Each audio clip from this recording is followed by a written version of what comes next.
Donald Trump has said he wants the war in Gaza to stop, and he thinks that will happen relatively soon. Trump's comments as he hosted the Israeli Prime Minister Benjamin Netanyahu at the White House. Asked if he would deliver on his election campaign promise to end the war in Gaza, Trump said, "I'd like to see the war stop, and I think the war will stop at some point that won't be in the too distant future." Trump said work is ongoing to free hostages held by Hamas, but said securing the release of all the hostages is a long process. A little earlier, we spoke to our correspondent Nogotana Polsky in Jerusalem, and it was put to her that exactly 1.5 years since the Hamas attack on Israel, that very little came out of the meeting.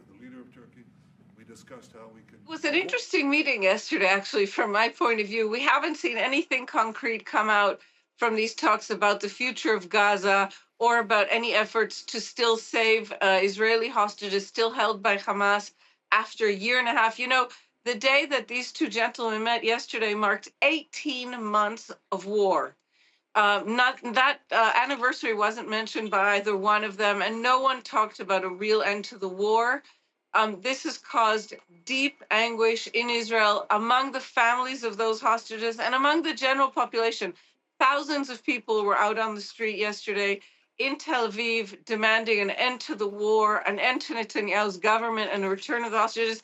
And today, as I speak with you, Eve, there are thousands on the streets of Jerusalem gathering outside the Supreme Court, where there is one of the most important hearings actually in Israeli history taking place.